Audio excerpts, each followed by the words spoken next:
The script was incredible and so visual. I felt like I could see the whole thing kind of playing out as I was reading it. I could totally see how this story and its characters would lean so much towards Robert's work as a director.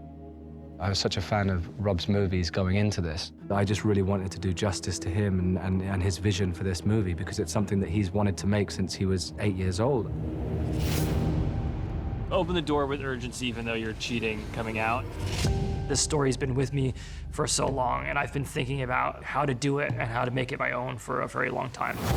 I was thinking that both of you guys would do it. If it is slower and we're going with it, motivated by that movement, Nosferatu was part of knowing him when I first met him. It's maybe his most personal movie. Pull up the rug. When I was in high school, me and a good friend did a senior-directed play of Nosferatu.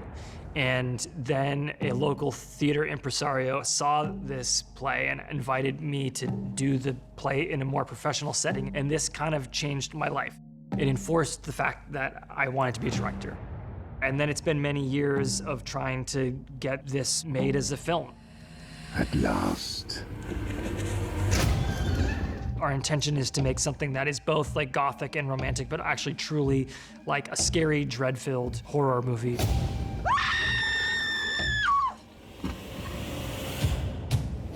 You're trying to keep it like slightly consistent with Orlok. The vampires evolved from Lord Riven to Dracula, the sad vampire, the sparkling vampire, the vampire who's the hero, and we wanted to make a vampire scary again. 3, 2, 1, action. Not by the grace of God! All the actors really put every bit of themselves into it to make it the most dread-filled and atmospheric we possibly could. Does evil come from within us or from beyond? Like, each of these big statements need to be a little bit louder than the last one. This role requires a lot of letting go and becoming something demonic and otherworldly, and I really wanted to show that I was willing to go there and that I was willing to get freaky and weird. Lily's able to go into like an incredibly dark and an incredibly vulnerable place very quickly. We were all in tears because her audition was like so raw and so intense. He told me how you sold me to him for gold. No. Our love was supposed to be sacred. You never listened! I've been completely astounded by Lily Rose every day on the set, doing an incredible accent for this role, and she conjures up such energy and the physicality she brings to it, particularly with the kind of the possessed scenes. She had to do this extensive body work and Butoh choreography with Marie Gabrielle Rodi, the choreographer, to do all this hysteria stuff. Butoh is a Japanese dance discipline that is very dark and scary. Going into this hysterical, shaking, convulsing fit. Lily did a lot of work pushing that forward and really finding it in her own body. And she had to make a really strong, like, grotesque demon face to the camera, and she really went for it. She drooled, her tongue went out, her eyes were rolling, you know, she was making the most hideous faces, and I'm really proud of the work that she's done to reach that level. Lenny! I remember being very intimidated when I first started working with her, and it was very cool. It was really cool to push my limits like that and see how far I could go. Don't you think we should never have married? We're already dead! She over-delivered. For Thomas, it's the journey that he goes on. He starts out quite a naive character who expects and hopes for the best, and he kind of unravels and loses that hope. Nothing you can say will shake me, for there is a devil in this world, and I have met him. Nick's a tremendous actor, and he's also just the nicest guy. Because of his like genuine kindness and openness, he was able to play this character who's completely unaware of the darkness in the world, like with utter believability. With Nick, on the day when we started shooting, it felt like we were very dialed in. It's not an easy role for him in this movie. Those scenes are so intense for Nick. He has to be in this kind of delirious, emotional state of just confusion and fear.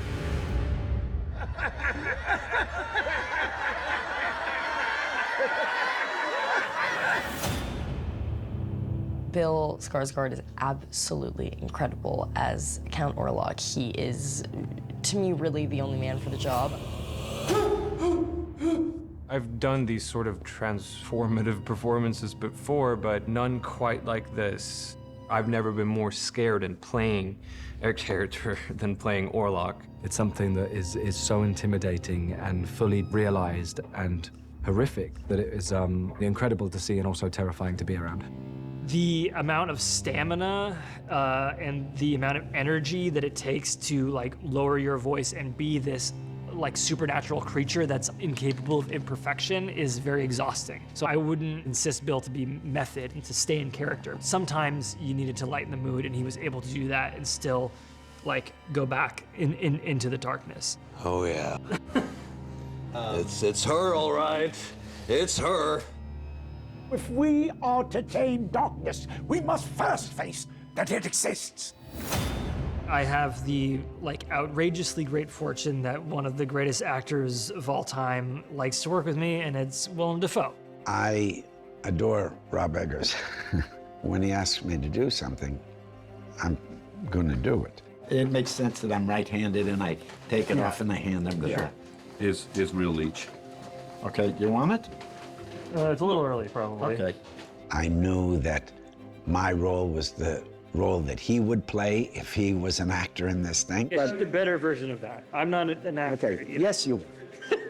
No one else could give it the command and authority as he can. His ability to like walk the edge between like darkness and humor. It's been very rewarding. Willem does bring a spark of joy to all his work, and I think that's what makes him so magnetic on screen. You can only be better for how good the person in front of you is, and so I try to just hold on to that and be like, wow, I can't believe I'm working with Willem Dafoe. It's crazy. For when the sun's pure light shall break upon the dawn, redemption! Pardon us, but I am to hunt a monster. You're a perfect child yourself. We've had a lot of fun as the Hardings. Aaron always brings this fun, sort of almost improvisational quality. He's also so attentive to detail and really questioning why these characters are doing what they're doing. Aaron and Emma just bring so much life to those characters. Aaron is perfect for Harding. He has the biggest character arc of anyone in the movie. Aaron's performance near the end of the film is truly heartbreaking.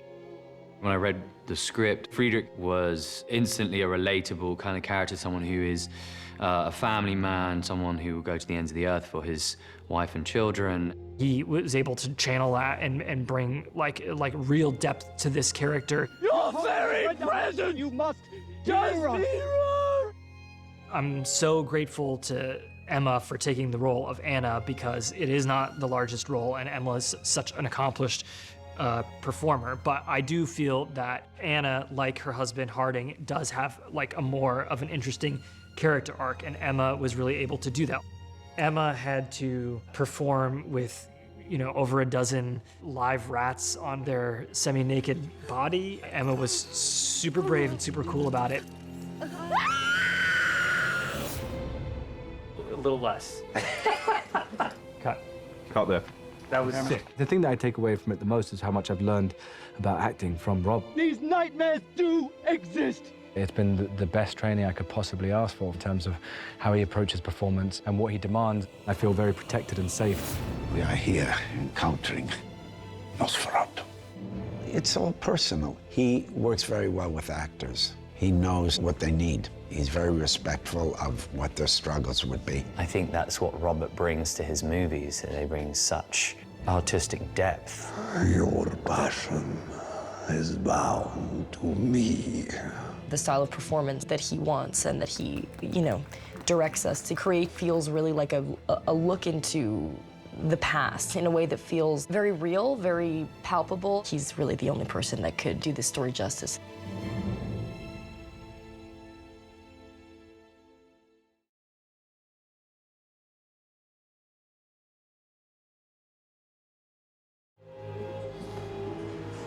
You shouldn't see this. This breaks the illusion. First time that I walked on set and saw him in costume, I was so scared. You really feel it. You feel the blood coursing through his body.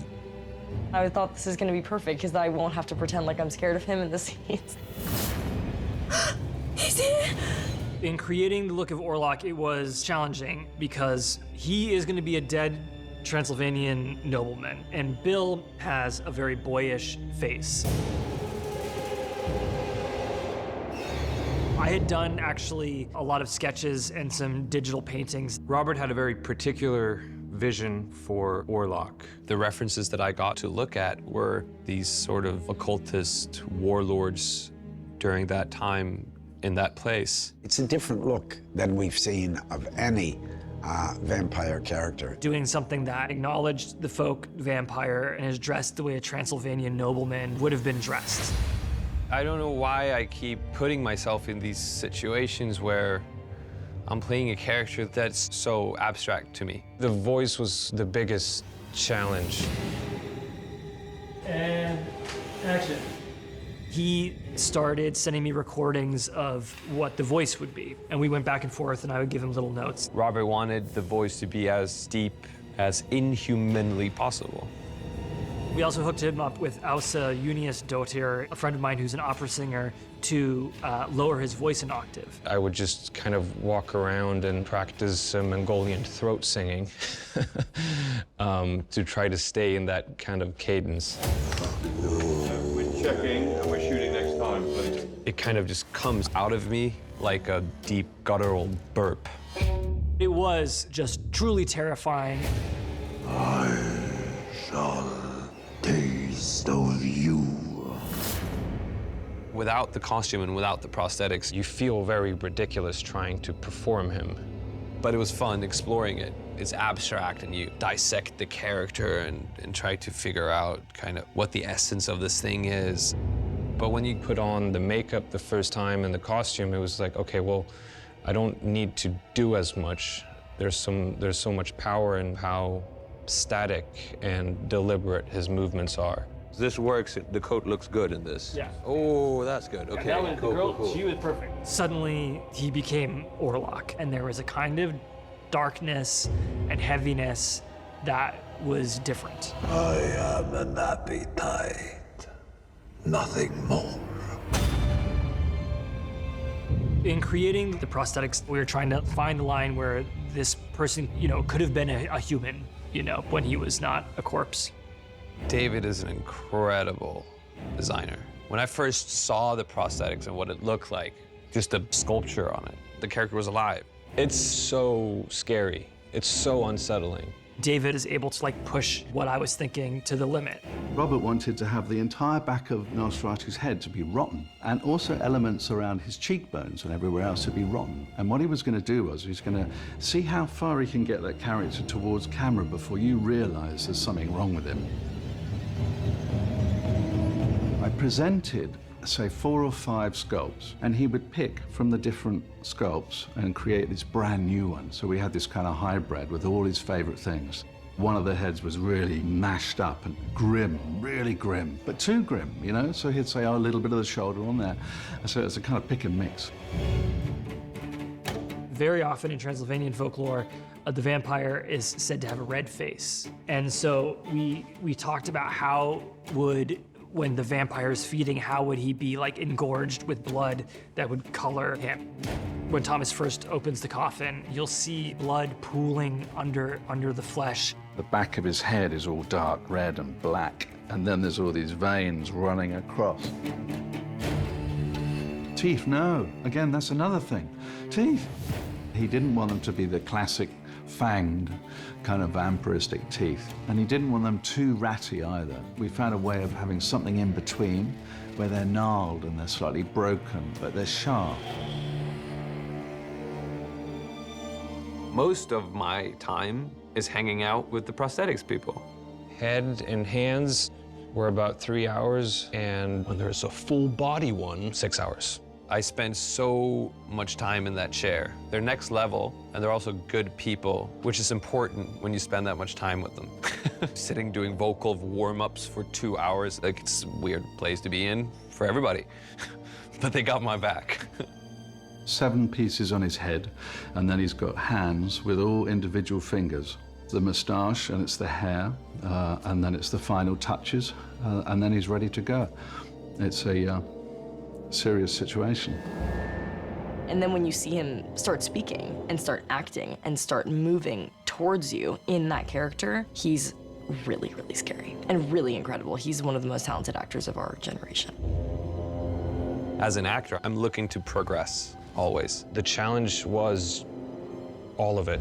I'm a physical person, and I was like, I don't need to do anything. The prosthetics looks amazing, the costumes look amazing, the camera is framed like a freaking painting. I just have to be there, you know, and do my thing, of course. But when you work with this level of talent on every single department, everything here is at the highest level.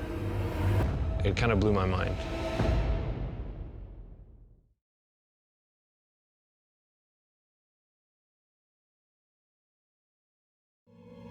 Nosferatu is dark and dreamlike in a way that I think a lot of horror films are not, in a way that only Robert Eggers could do. He has an incredible way of building worlds and making them realistic. Then we can like just react to you guys. He's incredibly detail-oriented. Nothing is there without a function. For him, it starts with a mood and maybe some imagery, you know, sometimes years before there's a script. I have a very strong idea of what I want, you know, and usually to build dread. Good, go again right away. It was a little bit too snowy. Just go again. Jaren and I have been working together since I was 24. Stop there, a little higher, let's go. We've sort of grown up together in many ways, both as human beings and fathers and you know, and as collaborators. You know, we think in a very aligned way. Two shot, Simon gets closer. Put Germany in line with the camera here, so this probably goes that way, or maybe the table stays. We got to do different lighting effects with sunrises and sunsets. How bright should the sun be? How blue should the skylight be? It's really beautiful. It's a really cool shot. Am I far enough out in the window? Yeah, right? How do you make the sun move? You know, we had a motorized and rotating mirror. I was just saying, move up the 2x3 net. That'll move up the shadow here, right? Yeah, let's try that. The light has to be a certain distance away to emulate the actual size of the source of the sun, you know, mathematically. A lot of R&D going on, lots of just tinkering. I was interested in a slightly dirtier look for this movie, so we worked with a lot more high-speed lenses and faster film, which was really nice because we could actually shoot with candlelight. We had a lot of real candlelight scenes. It's all real flame. A lot of mess with candle wax. Yeah, that was interesting. I'm thinking this place is going to go up, but it gave the right tone to the scenes. There's a scene with the nuns where we had a chandelier we tilt down from, and it's like dripping wax on everybody. It got messy, but it's very satisfying to shoot on film and have real candles. We're able to give it that visual richness on screen. With Orlok's Shadow, there was a lot of expectation that it was going to be CG, and I was like, well, why can't we do it for real? They had to be crisp. Easiest way to do that is to use a convex mirror, but the problem there is that the convex mirror expands your shadow, and you know the shadow of Orlok gets really big, which is cool sometimes, and other times it's like, no, maybe that shadow shouldn't be this big, you know? Like we're zeroing in on him. We came in, then we go down, then we go straight, then we go down. Jaren and I do these long setups that go from all these different staged sort of vignettes and compositions. There's a tension in something when you don't cut as much. You're just a little bit more focused on set and also hopefully the viewer. This is going to be a little slow, Bill, just because we got to keep up with you. They do a lot of very long, complicated moves, and to accommodate those, there's a few hoops to go over. Come to me. Come to me. For instance, Ellen's bedroom in particular, that set is completely designed around a camera move. Camera pulls out from her bed, and it swings around her as she's looking at the curtains and the shadow of Orlok coming towards her.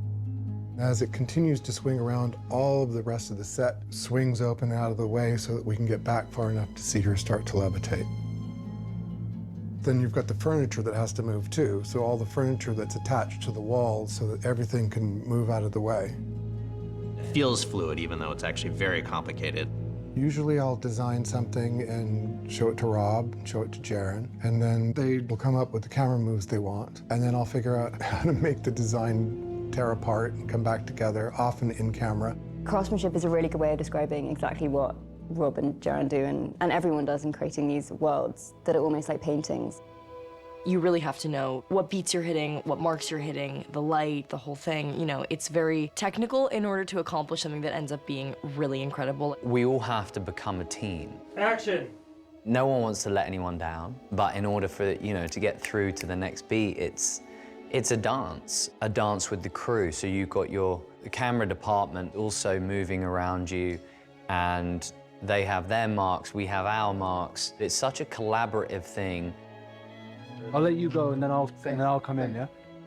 These shots are designed, and then you have to bend yourself into accomplishing the shots. But it's challenging. Luckily, the cast have the ability to do the craft of very difficult choreography with the camera. When you're doing a period movie and you have, all the actors and all the technicians coming together at the same time to pull off these complex shots, it's incredibly satisfying.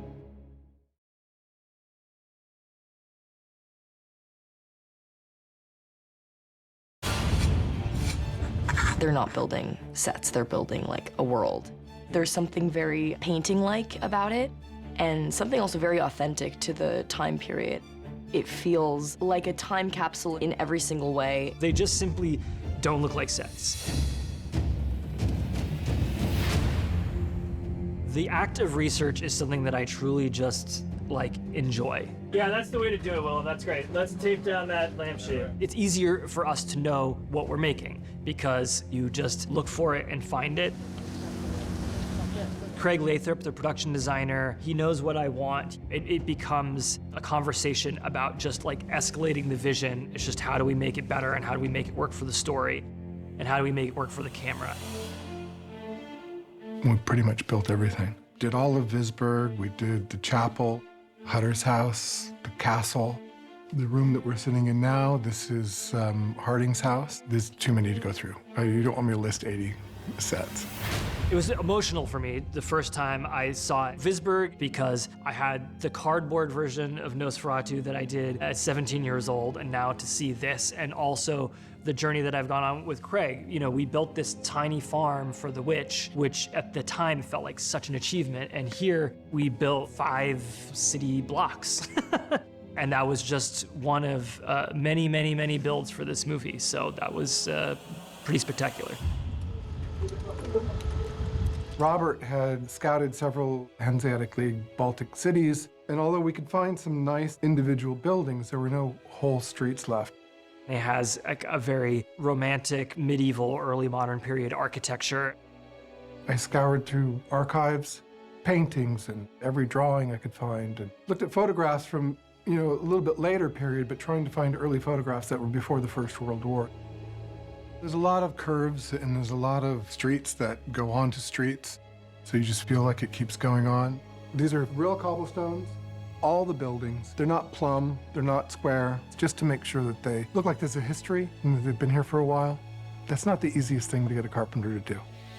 You keep on telling them to throw away their squares and their levels, but they did a great job, I think.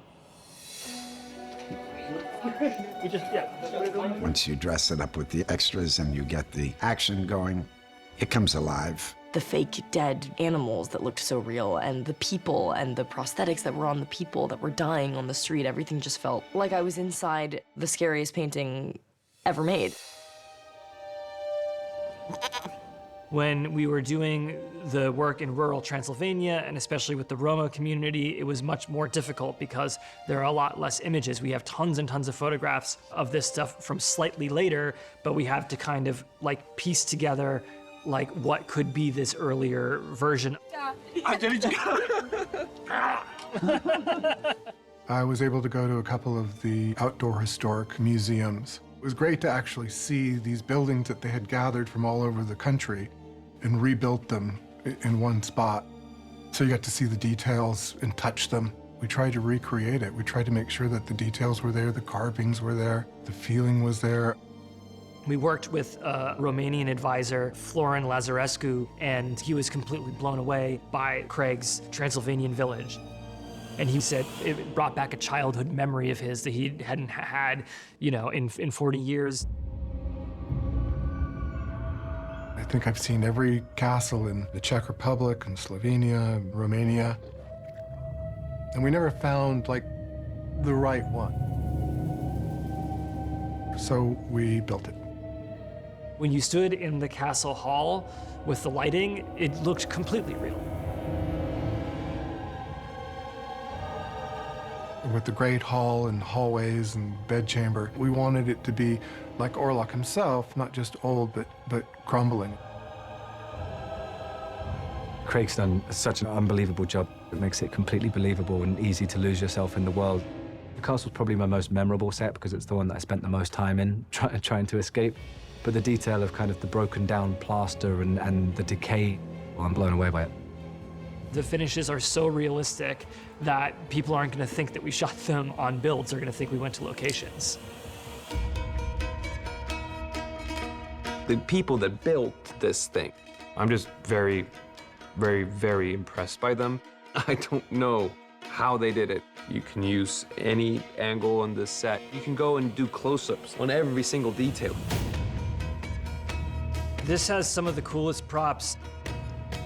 If you were to look at the paperwork on the tables, it's all had a calligrapher writing things based on things we found, paintings, furniture, every tiny detail to every large detail was researched and sourced. You could take a microscope to any of these sets and every single thing is so authentic, so beautiful, so thought out, down to all of these little things that you might not even see in certain shots, but that just add to the feeling that you are inside of something so real.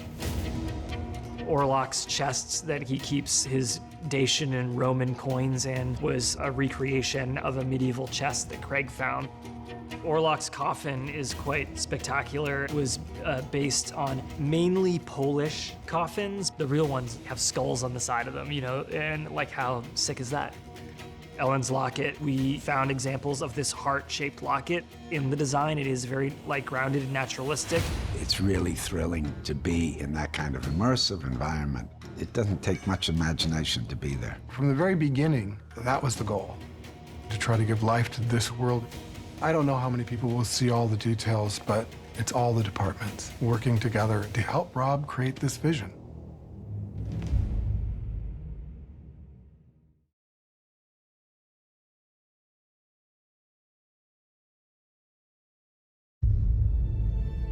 The costumes are iconic, truly iconic, and so beautiful. This time period, this style of costume has been a dream of mine to wear and work in forever. The accuracy of the recreation of all these historical things make the world so authentic. I've worked with Linda before, and she's great. She works with you to see what's comfortable for you and what you like to do. We, to some degree, have slightly different tastes, which is what makes the collaboration the best, because Linda can bring out certain ideas that you wouldn't have.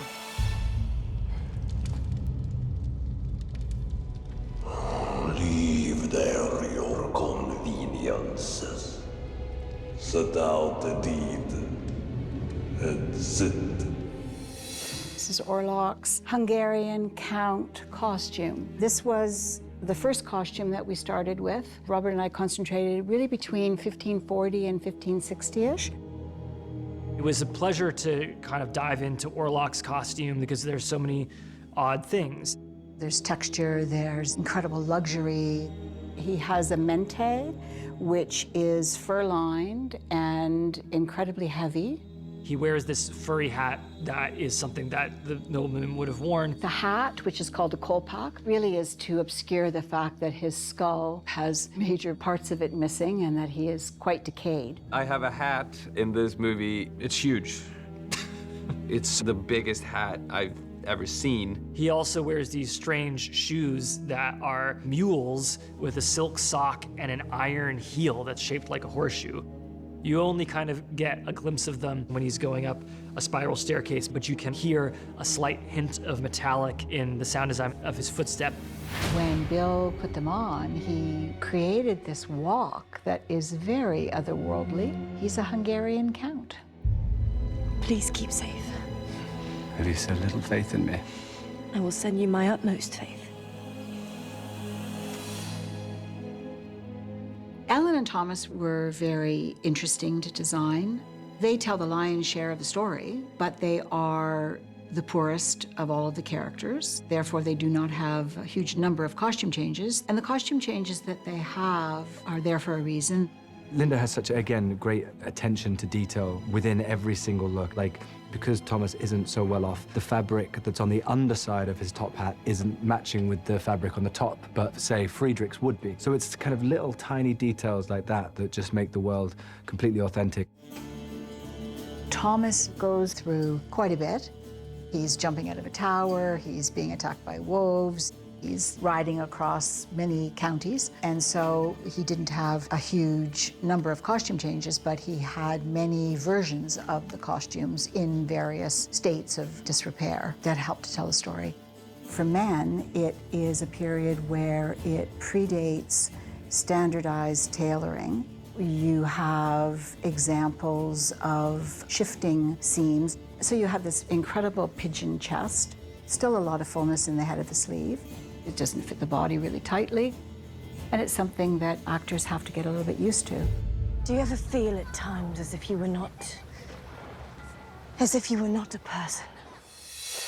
With Ellen, we see modest but beautiful clothing. It's definitely a transition period where women's sleeves go from massive gigot sleeves, and they are reduced and they come down the arm.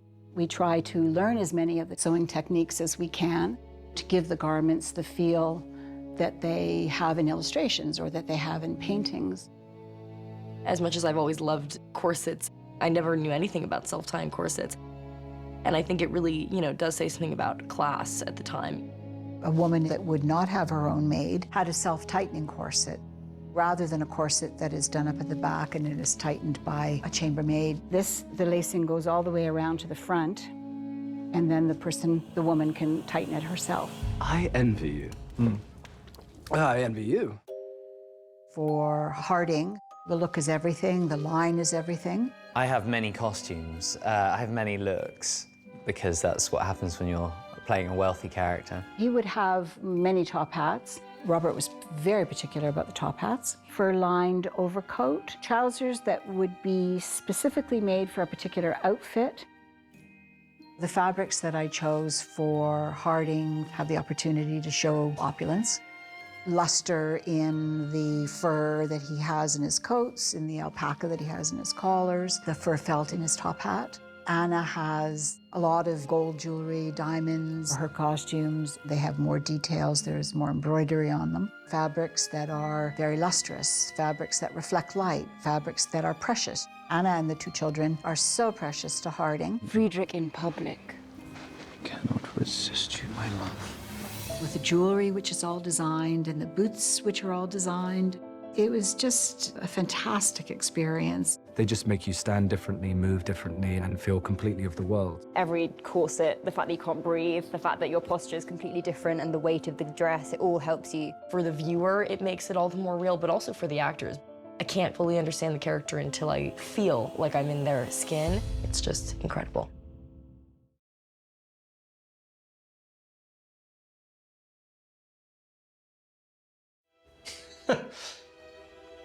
Maybe split the difference on those rooftops. I didn't see a thing. Everything else looks great. There are a lot of visual effects, there just are. But what we tried to do was to get them to look like the live photography as much as we could. I like to use it to enhance and to piece practical things together. Whenever you can use practical effects and use the real thing, it's always going to hit home a little harder. Redemption! They want everything in camera wherever possible. You've got Craig's sets, which are phenomenal. He always delivers more practically than I would ever imagine. Obviously, we have the whole of Visburg. The backlot set was incredible and it was huge, but we still had to extend upwards and in every direction. We shot in Prague and in the Czech Republic, which is, doesn't have much of a seaside. So when we had to go to the shoreline, that was always going to have to be visual effects to help with that. There's 2 canal shots, which we didn't shoot anywhere near water. The only real thing in the shot is the boat with the actors shot on the backlot against a green screen. It's always difficult trying to get the boat and the oars interacting with the water. That takes a lot of time, but it's also putting in all the little details. So the dirt and the sort of scum on the water and just the bits floating in it help give that idea that you're actually in the dirty canal water. And then some of the stunts, I mean, you're not allowed to bite the head off a pigeon apparently, so we had to do that. We had a real pigeon, and then we had a replacement pigeon that he actually bit the head off.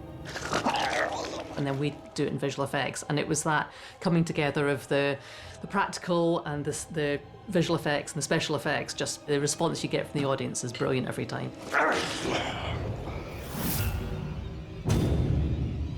We had 2,000 rats, live rats, that were used in the film. A great portion of them were actually trained. In the scene where they come off the shipwreck, those rats were trained on a buzzer to run up off the port.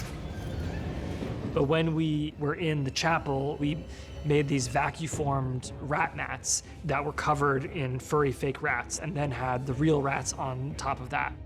Rats, you know, don't always do what they're told on set, so it was great to have them. We would use them where we could, and even if we ended up replacing them, we'd have a really good reference of how they moved, how it was lit, how they'd respond. You would have thought that we used CG wolves, but no, those were wolves trained by the Barnesh crew. It was a bit of a challenge because we had to do a separate pass with the wolves chasing a carriage that was motorized, and then a separate pass with the horses in order to not endanger the horses. This is where I say CG is great, because we have real horses, real carriage, real wolves, real mountain slope, but putting them together in the same shot seamlessly.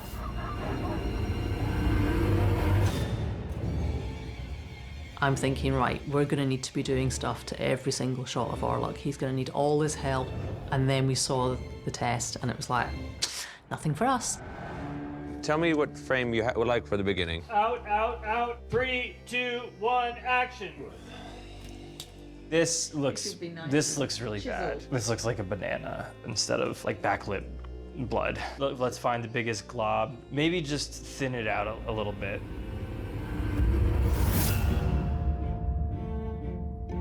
What they were doing practically with the makeup and the prosthetics, it was absolutely phenomenal.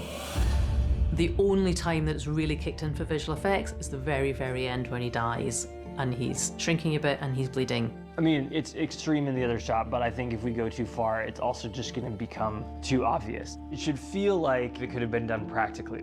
Adding in more blood, there's already some practical, adding more blood coming out of more orifices, just sort of ramping up all those effects until you get that sweet spot. I mean, this looks excellent. Okay, cool. We're here at Air Studios in London, recording the score for Nosferatu. Robin is actually one of my closest friends, and his obsession with folklore and horror is the most akin to mine. So this Gothic score was really in our wheelhouse. We had a massive string orchestra and a massive choir. He wanted something that was pretty big and symphonic, you know, kind of leaned into some of the sort of chamber aspects of 19th century music. There's a lot of dread and kind of claustrophobia in the film, and the score is hopefully helping with that as well. Rob's really good at kind of allowing me the freedom to kind of experiment and sort of bring some slightly odd ideas to the table. You know, we're trying to sort of create the sound of a spiral, and there's another sort of string technique that we're trying to sort of recreate what it would feel like to be in a waking nightmare. Robin's able to push the score and kind of create some interesting musical textures. It definitely felt important to kind of have a little bit of an edge. So we have a bunch of pipes and horns that are pretty specific to the region and the time period.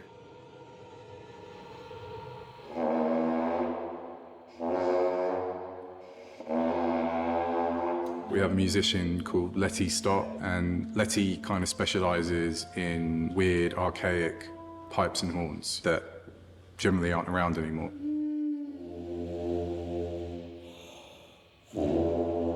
He would use these things not in the context they would have been used in traditionally, but to create a kind of eerie drone.